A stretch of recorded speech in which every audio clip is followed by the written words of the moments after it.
Hello and welcome to the Watering Hole. Thanks for checking out this clip. Don't forget to like and subscribe because that'll make the baby Jesus cry, and I know how much you guys love making the baby Jesus cry. On to the tweets. We're going to start with the guy who calls himself the intellectual side of Christianity. Oh no. Capturing Christianity. He posted a meme. Why do we have to begin with Cameron?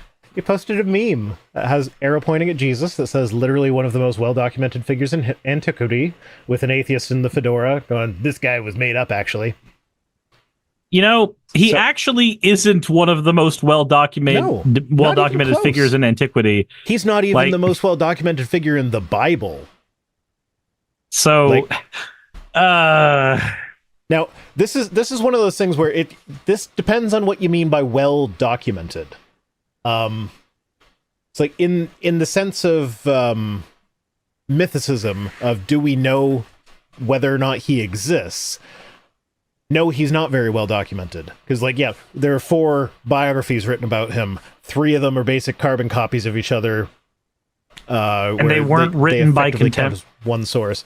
They also weren't written by contemporaries of Jesus. That's not as big of a problem as a lot of atheists make it out to be, because there are a lot of things like Tacitus and Suetonius were writing the histories of emperors that lived before them, and they are our only sources for some of the details about those emperors that we kind of accept as true.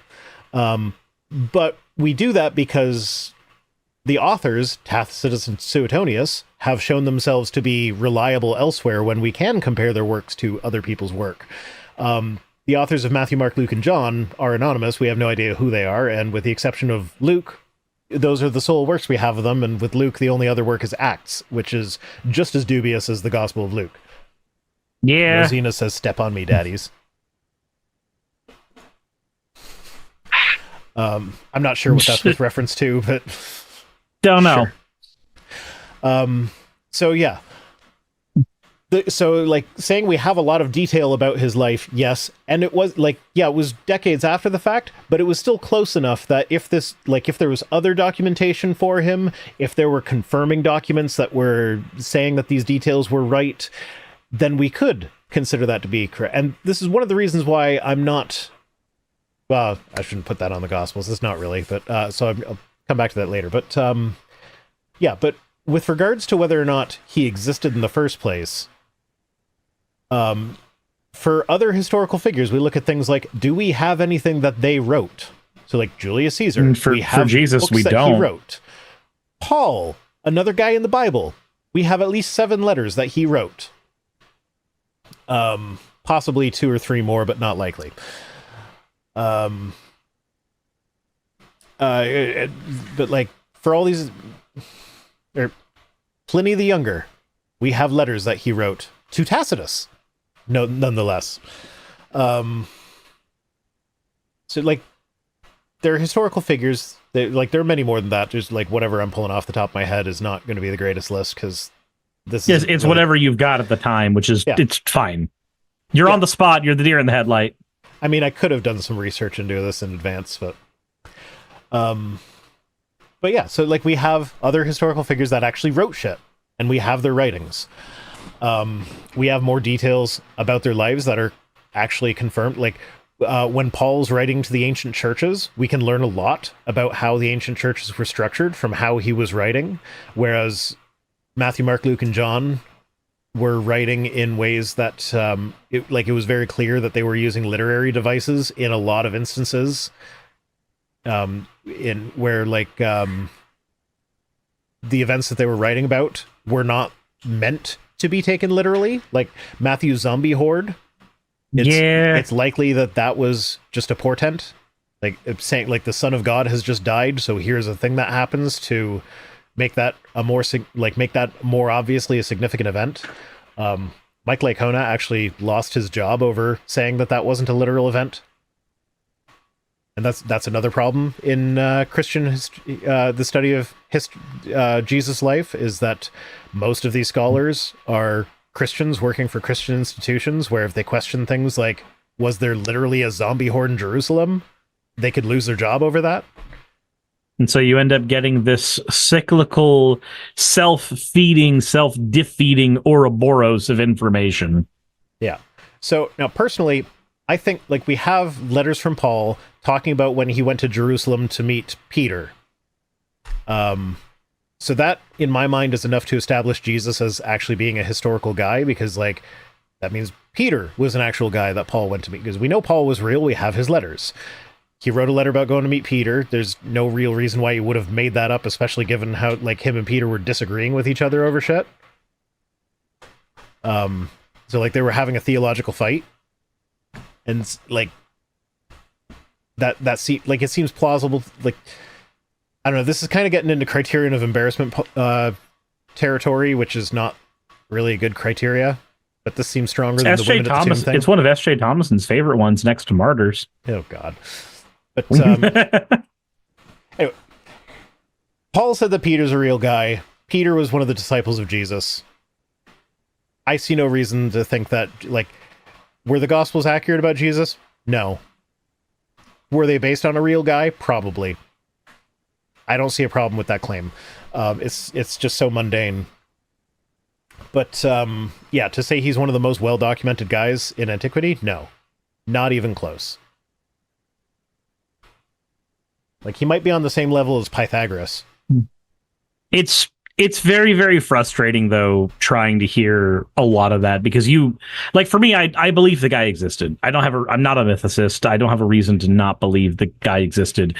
I just don't think that the guy that Christians worship and the guy that began the cult of Christus are the same guy. I just think that those are, like, one of these is so far removed from reality, and the other one probably walked the earth and got written about in a more fantastical fashion than what he actually was. Sean Helfand says, I don't know, Pythagoras actually had a good theory. That's just a theory, a math theory. So here's the thing about that. Pythagoras, not actually necessarily a mathematician. That's a story that grew up around him hundreds of years after the fact. He was most well known in his day for his he was a religious leader. He led a cult. And a lot of the writings we have about the life of Pythagoras come from many years after the fact. And it, like, all the details of his life are very dubious. It's questionable whether or not he even existed as a real person. If he did, yes, there was some math going on there, but it was not, like, I stumbled into this when I was looking into like talking about how, you know, we've known the earth was a sphere for thousands of years now, and I'd always heard that Pythagoras was the first guy to do that. But when I looked into that in more detail, it turns out we don't even really know who Pythagoras was. But did Jesus ever travel to England? No, that was Joseph of Arimathea. He went to England and recorded that the resting place of the Grail was in the castle.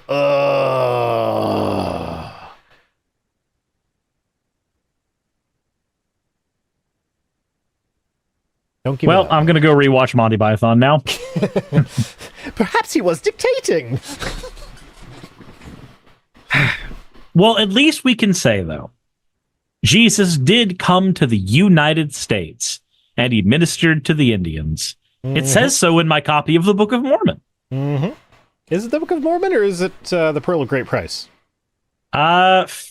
Actually, I'm gonna have to go through it again to see.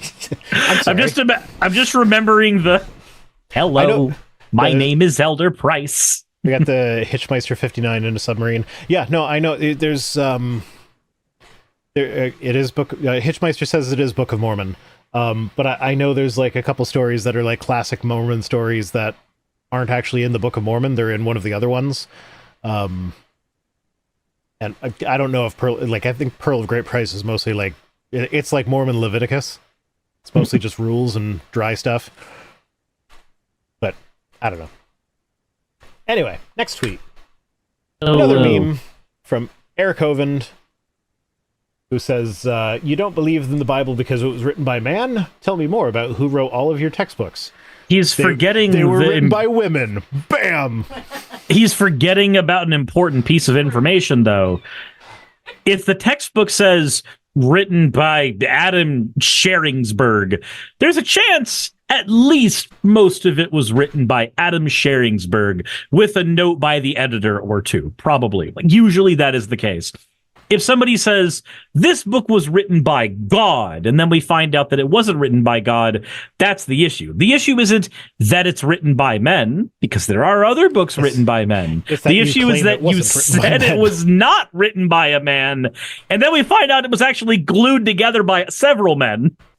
But yeah, no, you hit the nail on the head. It's not that it's written by men, it's that you claim that it isn't, but it very obviously is. So like, we don't claim that our textbooks are inerrant words of gods. In fact, we're quite willing to acknowledge when there are errors in textbooks. That's why there's a new edition every year.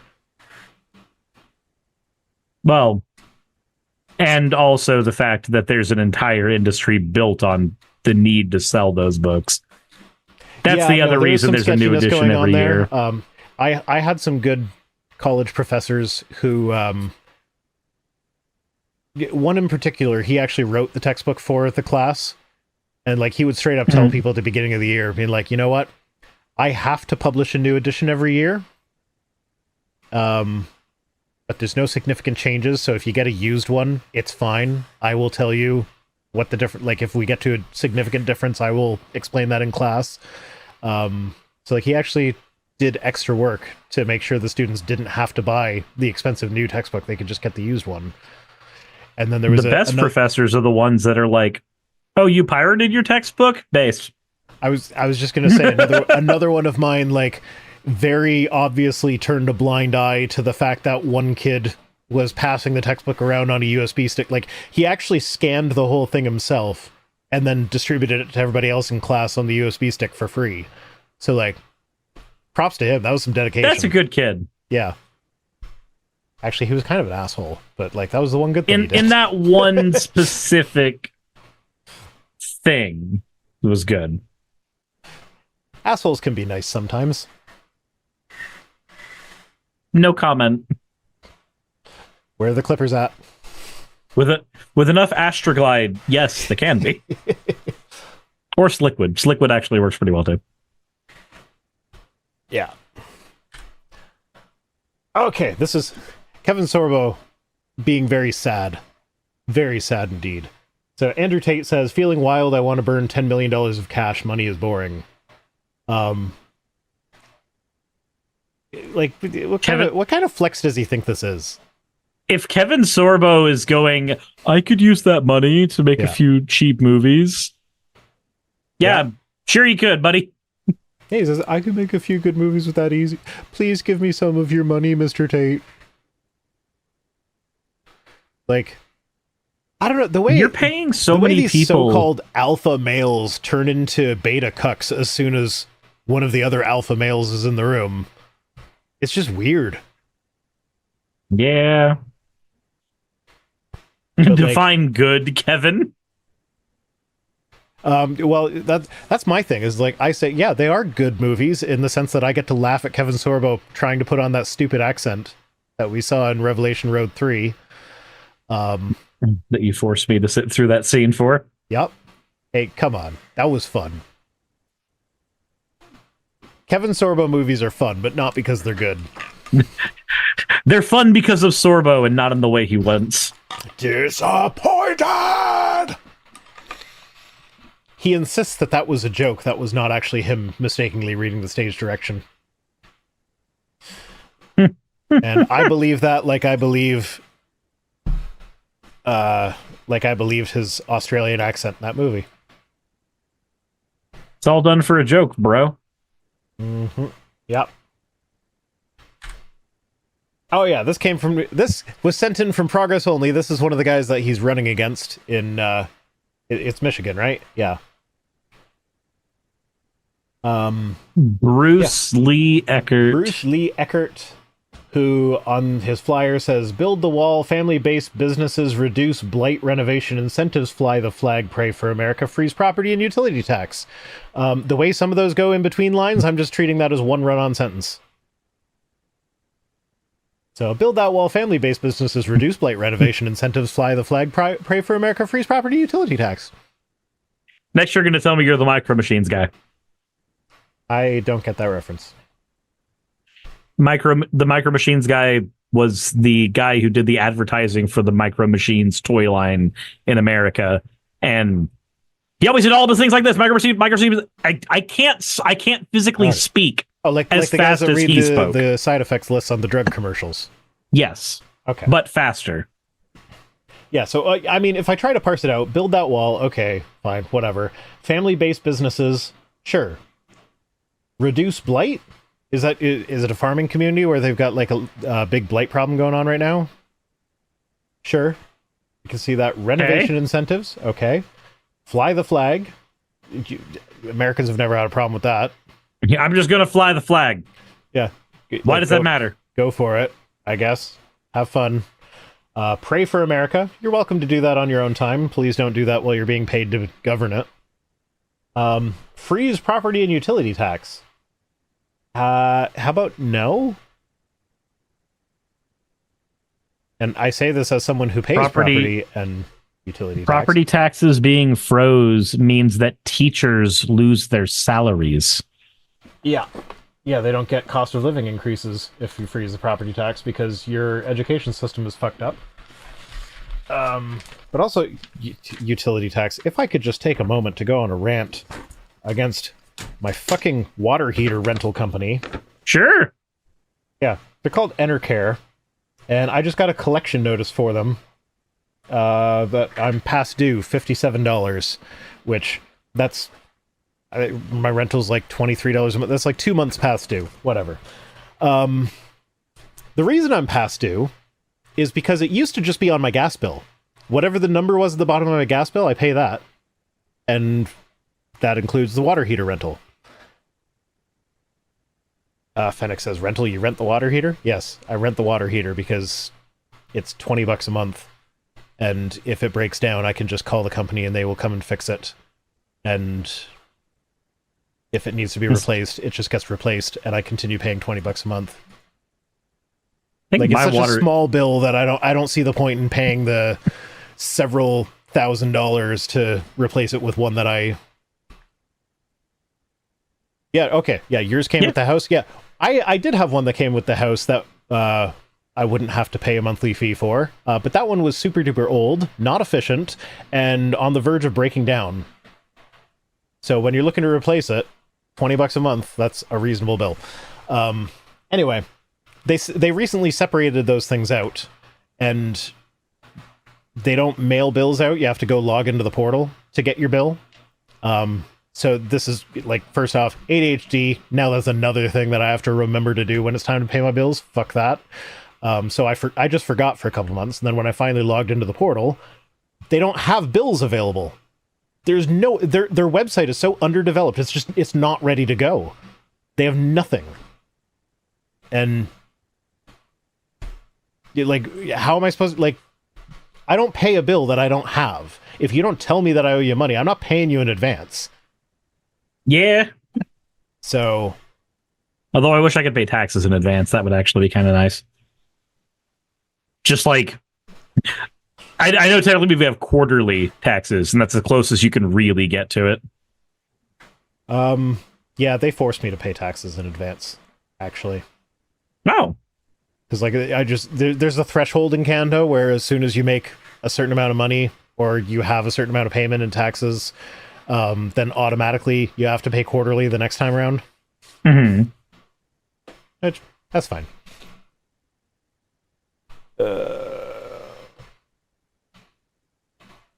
Yeah, so no. Fennec says, let me rephrase that. The one that came with the house broke and we replaced it. That one broke but was under warranty, thank goodness. So that's the thing. With the rental, it's always under warranty because it's not mine. And, like, yeah, it's probably cheaper in the long run to just own it outright and replace it when it gets old. But, I don't know. It's such a minor thing. Although, if it's a separate bill, that might just get me angry enough to just buy one myself.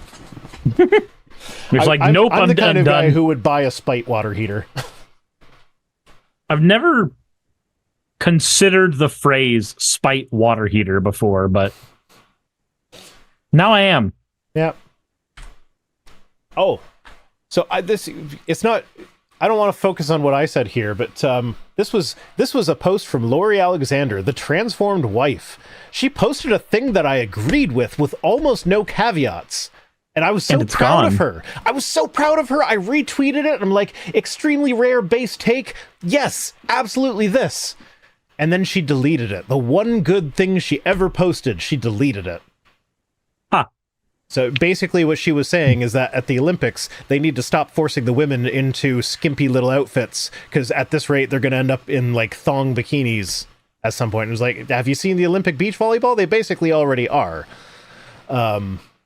And then she finished it with, I bet the men love that. And it was like, yeah, that's very problematic.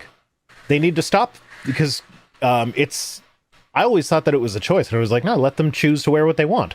But it's not. It is actually like the IPCC? No, that's the climate change one.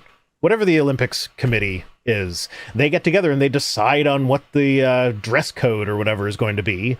And every year, the women's outfits get skimpier and skimpier. And IOC, that's the one. It's just there because we need to cater to the male gaze. But the men's outfits stay the same. And yeah, there's no reason for it.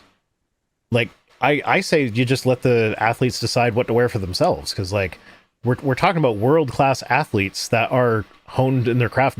Surely they are going to know what clothing best suits the activity they are doing.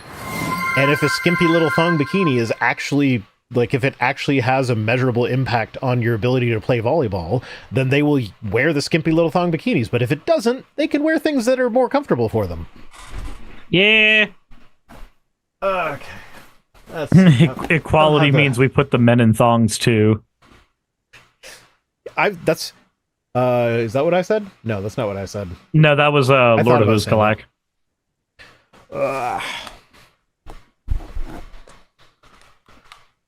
There we go. Octopus.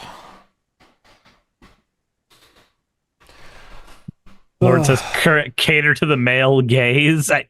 You know what I mean. You know what I mean by the male gaze. Turn up the volume. Hello.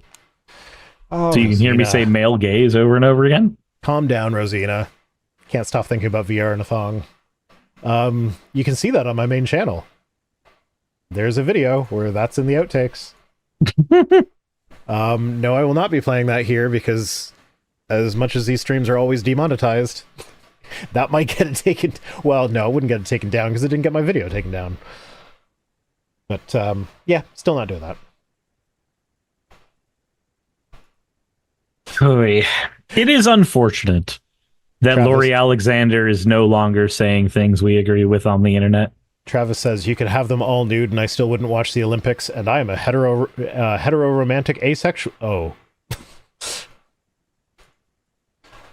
I just don't care about the Olympics either way. I don't know. Are they coming up soon, or? Mm-hmm. What'd you say? I have no idea. Yeah. Yeah. So, yeah, it makes me sad that the one good thing she ever posted is gone now. Frank Turek says, if you say there's no objective morality, then it can't be wrong for me to do whatever I want to you. It's just subjective matter of opinion, but you don't believe that. That's an objective moral law. I want to ram my head into a building anytime I see Frank Turek say anything. Well, I mean, you know, this is... He should rename his account to Frank Turek's intern. Yeah. But, yeah, no, so here's the thing. I don't believe that morality is objective. However, if you have a shared goal, you can objectively measure whether or not something gets you closer to or farther away from that goal. So... If our shared goal is human flourishing, then you doing bad things to me goes against that goal. So it is objectively wrong in light of that goal.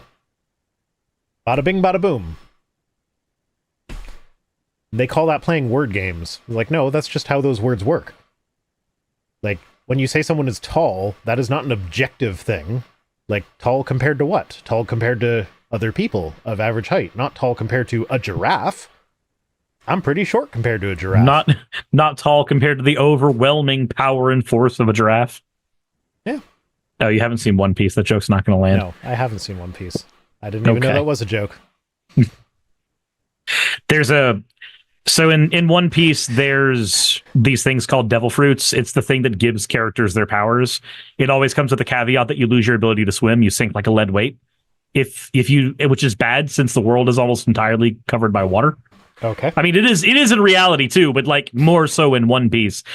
One of the characters, basically, one of the characters is given a devil fruit so that he can help the evil villains in their scheme. And he eats it, and the power of that devil fruit is just to turn him into a giraffe. So from that moment forward, his favorite animal becomes a giraffe. And anytime somebody insults his new devil fruit power, he just goes, "You just don't understand the overwhelming power of a giraffe." Like he goes from never mentioning this animal once in his entire life to this being his favorite thing and his hyperfixation forevermore because it is a coping mechanism. I mean, giraffes kick ass, man. Like, I wouldn't want to fight with a giraffe. You seen those guys when they get necking? It sounds horrible when you say it like that. I know, but you know what I'm talking about, though, right? Like when the males are fighting over the female and they're like whipping their necks around each other. It's some scary shit. But yeah, no, like, my partner and I the other day, we were looking for something to watch, and as we were scrolling through, I got to Netflix and we saw One Piece, and we were like, "Oh, Cyrus has said that that's pretty good." It seems like it might be a big time investment, seeing as how he's like 400 episodes in or something. Then I saw it's like the mini series; it's only like 8 episodes long. So I seriously considered just watching that miniseries and then coming on being like, yeah, I watched all of One Piece in one sitting. I've heard that the Netflix adaptation's actually really good. Like it's one of the few times anime actually got adapted into real life and turned out pretty good. Yeah. All right, Wendell. So we're getting all the Twit Tweets classics tonight. The Christian faith is an intellectually robust faith that is capable of answering all objections and therefore proving itself to be rational and true. It can answer all objections, but it doesn't mean it has the right answers. Yeah, I was going to say, like, every religion can answer all the objections to their religions, but some of the answers are not very good. Like, just having an answer does not make that answer correct, and having an incorrect answer does not make it rational and true. So, like, it's also Christianity. If we are just basing Christianity on the Bible, it actually doesn't answer all objections. Christian apologists, after the fact, had to figure out some way to squirm their way through those objections. Every time an apologist writes a book, they are implicitly saying that the Bible is not sufficient. The Bible does not have these answers. I have to provide them to you. Now, sure, they will try and support what they're saying in their book with Bible verses, but if the Bible actually said what they were saying, they wouldn't need to write the book. That's true, yeah. My partner just said Sharon outright told us that, so that was the marriage book that we read through, where a good chunk of her book was spent, like, rewriting the Bible.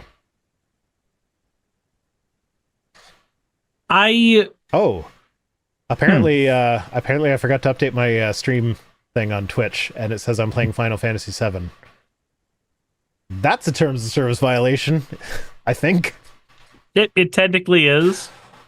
It technically is. I feel like that's one that they don't really enforce that much because, like, accidents happen. Okay, I can probably change that. Edit settings. Yeah, no, not playing Final Fantasy VII. Here's the thing, though. There it is. When I update it through Restream, just chatting doesn't always show up. Like, if you type JU and then scroll down, you can find just chatting. But if you type in just chatting and spell it exactly the way they have it, it just doesn't show up. And I don't know why that is. It's so stupid. Well, it's what does the Bible say about adding to the Bible? Here's the thing. The Bible doesn't say anything about adding to the Bible. The book of Deuteronomy says that you should not add to the book of Deuteronomy, and the book of Revelation says that you should not add to the book of Revelation. But the Bible was not a thing that existed when either of those books were written. Nope, we had to have a council to figure out how to glue them together. Yeah, so modern Christians who add to the Bible all the goddamn time will take those verses and say that they mean you shouldn't add to the Bible. But that's not what those verses were actually saying, because like neither of the authors of those passages meant for their book to be read in the way that we read it in the modern Bible today. So, yeah. Yay, Wendell. The best. And Mike Winger, I think this is the last one, says, Mormonism is not Christianity. As much as I love Mormons, it would be an insult to Christ to pretend they are the same. Does he really love Mormons if he thinks they should burn in hell? Well, yeah, anyway, that's a separate thing entirely. That is a separate thing. I was just going to say that I feel like Mormons would feel the same way about him and his version of Christianity. Mormons do feel the same way about him and his version of Christianity. Yeah, and so as an outsider, if I see a bunch of Christians all pointing at each other and saying, they're not really Christian, I'm the real Christian, and they're all saying it about each other, how do you tell which one's the real one? Which one's the real one? How do I, as a non-believer, if I was going to become a Christian, how do I decide which Christianity to choose when all these Christians are busy telling everybody that, oh no, those other Christians are not the true Christians? Multiple choice. Just multiple choice. It's fine. Just Christmas tree the answer. You'll make it to heaven. Trust me. I don't get. No, that doesn't. Yep, it works. It works. Just multiple choice. How? Yeah, you don't get to just pencil in one of them. Choose one. But which one? Yeah, just one of them. Any one of them. And then afterwards become an apologist for that specific one. No, the apologists that do best are the ones that manage to skirt the line between denominations. Like, one of the things I noticed while I was covering Mike Winger is that anytime anything scientific would come up, he would, like, go middle of the road. Like, you would be hard-pressed to figure out what his actual position is on something like evolution. Like, he will... is like, he'll tell you, like, oh, no, we don't deny science. But, like, evolution, if that actually is true, doesn't actually impact Christianity. But I'm not saying it's not true, but I'm not saying it is true. And so, like, he's trying to both sides it so that because he knows his audience has some creationists and some evolution accepting Christians. And if he takes a stance on it, he'll lose a good chunk of his audience. Rosina says the answer is C. It's always C. That's what happens when you Christmas tree. You find out that so many answers end up being C that you get paranoid. Yeah, that's the end of the tweets. So, hey, it's only 10:14. Holy shit, we did it! It's not 11:30 at night. I assume you're going back to Project 2025. I am going back to Project 2025. Okay, I'm sorry for leaving you extra time for that. Crap. You're right. I'm going to cuddle with my partner, who hopefully won't have finished that popcorn by the time I hit the credits button. That sounds like a fantastic thing to do. I will fantasize about going and cuddling with my partner while I cry about a document made to eradicate her. Okay. Yeah, well, thanks for joining me. Thank you, chat, for joining us and watching and putting up with our shenanigans. Hello. We exist. Deep hugs. Okay, Rosina, you can't say non-sexual deep hugs after telling us to, like, step on you, calling us daddy. What was the last thing you said? Not the answer is C. There was something else up there. Come on. Can't stop thinking about Vice Rhino in a thong. It's not a non-sexual deep hug. Depending on how deep it is, it's become very sexual. Is it as deep inside as Jesus? I need Jesus to come inside you. Fetish says squish.